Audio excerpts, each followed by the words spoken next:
Alors bonjour à tous. Aujourd'hui, je voulais vous faire une vidéo sur les symboles. Mais en fait, je vous fais souvent des vidéos avec les symboles parce que ça enveloppe beaucoup de sujets, beaucoup de notions. Parce que pour moi, je vais le répéter, je le répéterai tout le temps parce que c'est ma vie. J'ai toujours été inspirée par les symboles depuis petite. Mais avant, je savais pas que c'était vraiment important en fait. et, euh, et c'est-à-dire que pour moi, tout est symbole ici. C'est-à-dire que un oiseau va avoir une symbolique, je dis ça parce qu'il y en a plein là. Un oiseau va avoir une symbolique, la mer va avoir une symbolique, etc. Et pour moi, donc, un symbole, c'est comme le nom le porte, hein, c'est un bol saint. C'est-à-dire que c'est un bol qui va comporter des mémoires, qui va comporter des informations. Et c'est plus on est épuré de l'intérieur, plus on peut aller capter ces informations-là. Après, on les capte de façon plus ou moins consciente. Et plus on a de nœuds à l'intérieur de nous, voilà, je vais partir très loin rapidement, on va y aller tranquille. Mais en gros, ce que je veux dire, c'est que un symbole, c'est quelque chose qui... Tout est symbole dans le sens où tout est mémoire. Quand on comprend ça, on comprend que plus on va mettre de la conscience sur quelque chose, plus on va mettre de la mémoire sur la chose. C'est pour ça que dans divers domaines un peu plus ésotériques, on va dire qu'une personne va hanter une maison ou que qu'est-ce qu'il y a d'autre, ou un objet, etc. Et en fait, ce sont des mémoires parce que la personne, elle s'est tellement identifiée à la chose que c'est pas la personne en tant que telle qui hante la maison, c'est la mémoire. Et en fait, c'est la même chose. Donc, ce sont des fréquences. Et c'est la même chose pour un objet. C'est-à-dire que, bon, je ne vais pas rentrer dans tous ces détails-là, mais ce que je veux dire, c'est que on a un symbole, ouais, ça enveloppe beaucoup de choses. C'est comme aujourd'hui, quand on regarde par exemple les marques de vêtements, etc., ce sont des symboles. Donc si tu portes un symbole d'une marque de vêtements quelconque, eh bien, enfin peu importe le symbole, eh bien tu te connectes inconsciemment ou consciemment à ce symbole, donc à ce monde. Et donc, ben, tu vas avoir plus de comment dire, tu vas capter des informations par rapport à ce monde de façon inconsciente, en règle générale.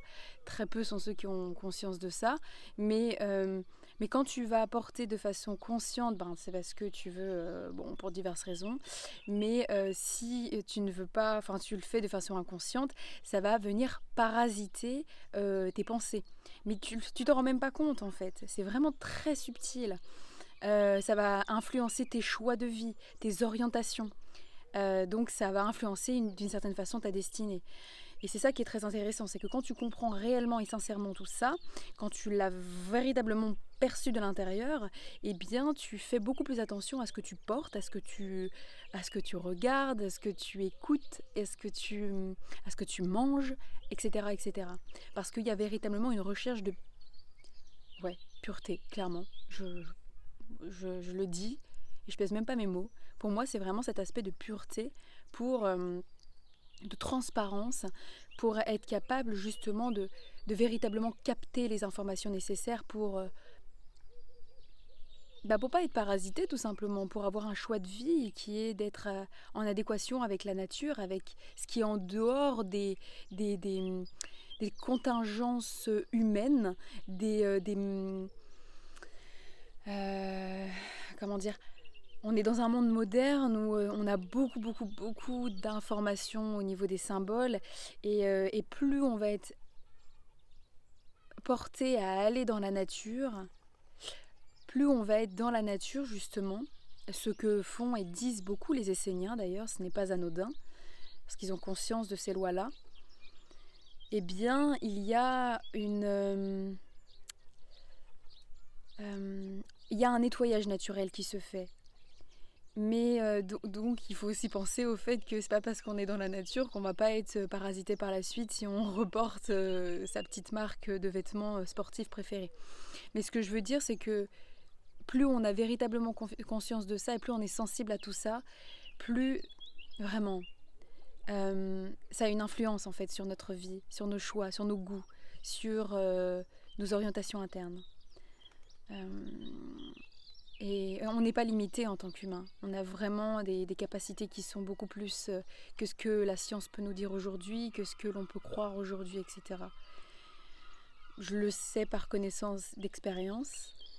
Et je ne sais guère ce qu'il en sera demain, mais je sais juste qu'aujourd'hui, l'humanité est dans une pente descendante et non ascendante.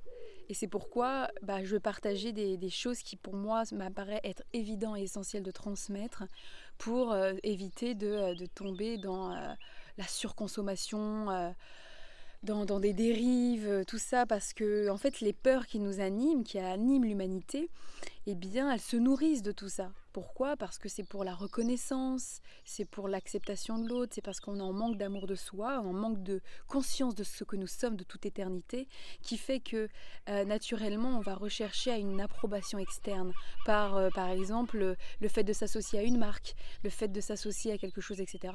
Le fait d'avoir beaucoup d'argent. Pourquoi avoir beaucoup d'argent ? Moi, je rencontre vraiment, j'en ai déjà parlé la dernière fois dans une vidéo, mais en travaillant avec des gens, en étant avec les humains, oui, je me rends compte qu'en fait, oui, les gens pensent beaucoup à l'argent. Je conçois qu'il faille de l'argent, mais au point de penser à l'argent, c'est étrange. Tu ne penses pas à l'argent, tu penses à ton objectif, l'argent afflue. C'est pas la même chose. Et en fait, il y a des gens qui sont bloqués au stade de je veux de l'argent. Et oui, mais pourquoi ? Tu veux quoi derrière ?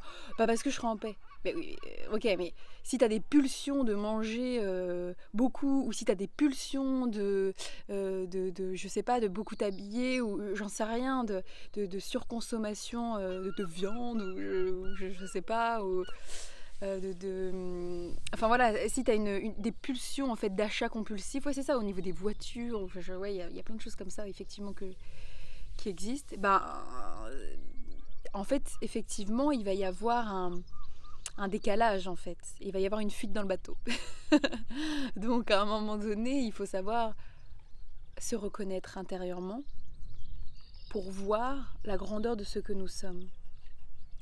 Donc oui, les symboles sont très importants, ils sont partout. Un rocher peut avoir un symbole. A beaucoup de mémoire, parce que toutes les personnes qui se sont assises ici, plus tu vas être sensible, plus si tu te connectes à la chose, plus tu peux capter des choses. Et donc voilà, bon, ça, c'est un détail, mais ce que je veux dire, c'est que plus tu as conscience de ça, plus tu comprends aussi pourquoi Jésus aussi, la symbolique de Jésus, c'est pas anodin. Je fais exprès d'en parler parce que c'est très très grand. La symbolique qu'il a réalisée, qu'il a créée en plus avec le corps humain, avec un corps physique, eh bien c'est très grand, ça veut dire que c'est imprégné dans nos cellules. Je viens d'avoir cette image à l'esprit en fait. Oh mon Dieu, c'est grand. C'est archi grand. Et ouais, c'est ça, c'est qu'il y a vraiment cette image de mémoire où oui, il a vécu cette expérience, il a réalisé cet acte, cette clé qui fait que naturellement on peut se reconnecter en fait à cette conscience christique interne, de cette conscience de l'éternel en nous. Et c'est vraiment très très grand. Bon, je ne vais pas rentrer dans la symbolique de Jésus, vous pourrez aller regarder les vidéos de Guilhem, Guilhem Kézak, il en parle beaucoup, sûrement. Je ne sais pas s'il a parlé de ça, mais possiblement qu'il ait dû parler de Jésus. La symbolique de la croix, sûrement aussi. Mais voilà, donc la croix, l'horizontalité, la verticalité, et être au centre, et capter les deux mondes, la matière et le subtil. Donc, les mémoires et la symbolique, pour moi, c'est relié. C'est clairement relié. Et c'est pour votre bien-être et le bien commun, de toute évidence, c'est important d'avoir conscience de ça. Parce que plus vous en avez conscience, plus vous allez avoir envie d'être dans la subtilité. Parce que plus vous êtes dans la subtilité, plus vous allez capter les choses, les informations, et plus la vie elle est profonde, et on a moins envie d'aller dans la surconsommation externe. Dans l'interne, il y a tellement de choses à aller explorer.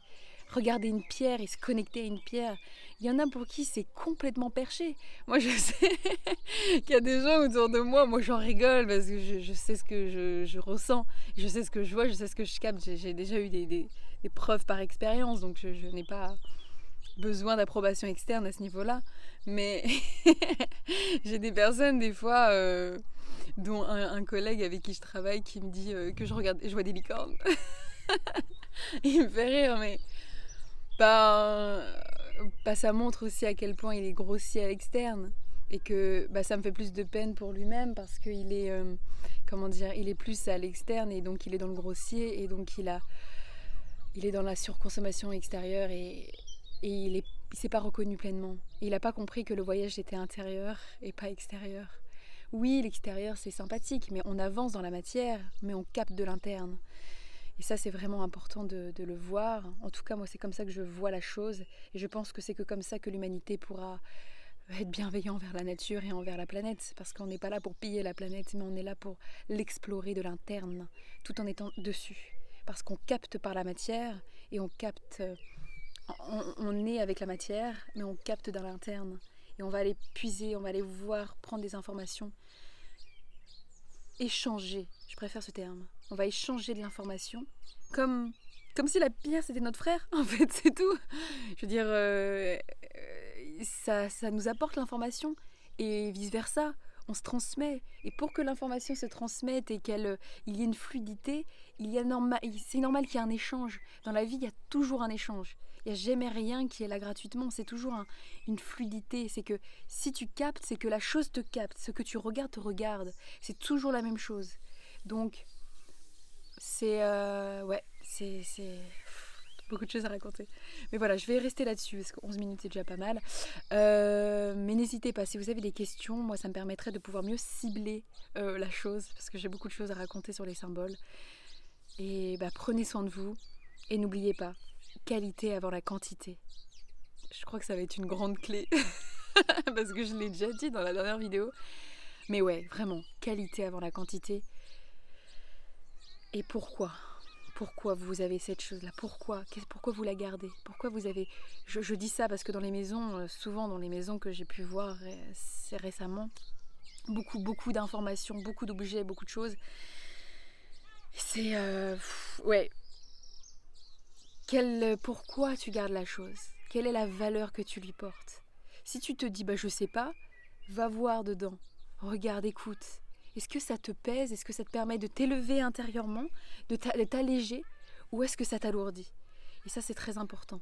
Parce que plus tu fais ça avec les choses, et plus tu t'allèges, plus tu peux aller capter des mondes intérieurs, et plus tu peux justement être, certes, pleinement présent, on ne te demande pas de partir loin, être là, tout en étant dans la profondeur. Profondeur qui dit les hauteurs. Voilà. Donc qualité avant quantité. Je vous embrasse et prenez soin de vous. Et à lundi, lundi 14h. Gros bisous.